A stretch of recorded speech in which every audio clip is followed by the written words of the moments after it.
Let's get straight to our top story. President Joe Biden challenging Donald Trump to 2 debates ahead of the presidential election in November. President Joe Biden calling out Trump over his ongoing criminal trial in Manhattan, telling the former president to, quote, make my day. Watch.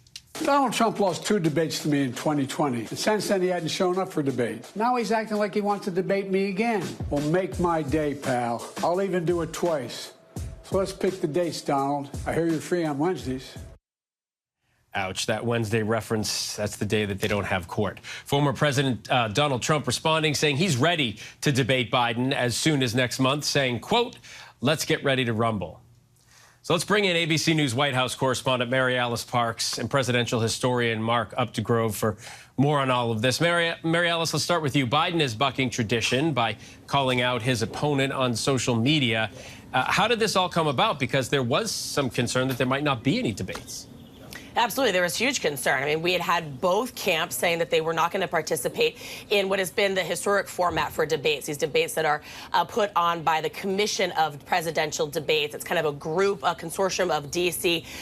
News outlets that have put on presidential debates for the last several decades. And we had the Biden campaign and the Trump campaign both saying that they weren't really interested in participating in these debates. So we were worried we might not get any. But like you said, this news this morning, this announcement, this social media video from the president saying that he's ready. And actually some news just in the last little bit, the volley continues. We have an announcement from President Biden that he's accepted a debate invitation from CNN on June 27th. He said, back over to you now, Donald.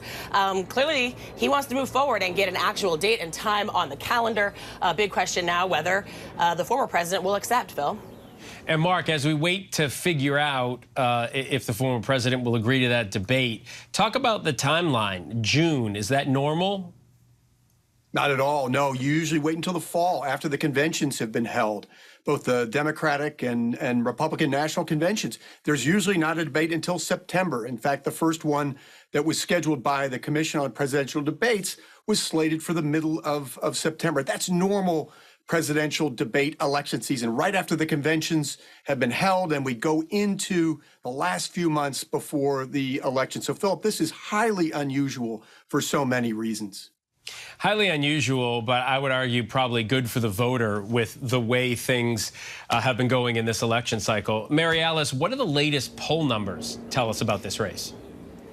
Yeah, I mean, a big question here about whether that is what has motivated this White House, the Biden campaign, to really act here and come out so forcefully, so strongly, and sort of call Trump's bluff.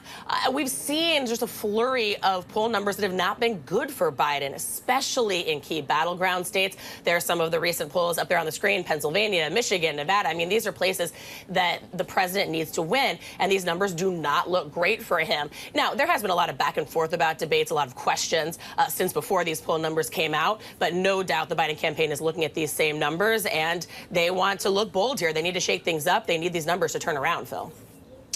Mark, as a presidential historian, I would imagine some of the things you've seen, at least the norms, crumble over the last decade or so must really hurt your heart. But this is probably no surprise. I mean, these two men playing it out on social media. I mean, they are both, you know, right near at 80. So that is a little surprising that they're playing this out on social media. But when you see this, how out of the norm and wild is this for you to see as a presidential historian?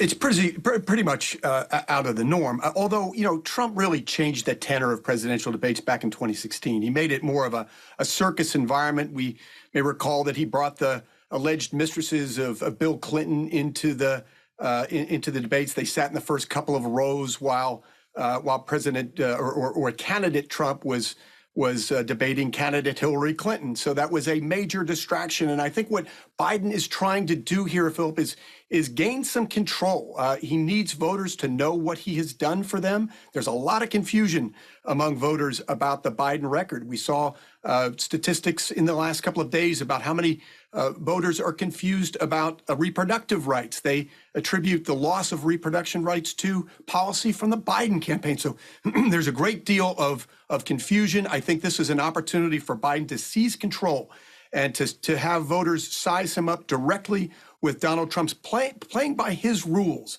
including having that microphone turned off when the allotted time for a candidate expires.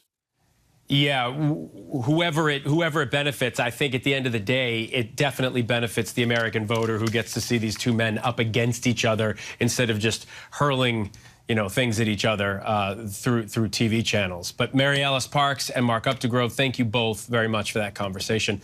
Be interesting to see where this heads next.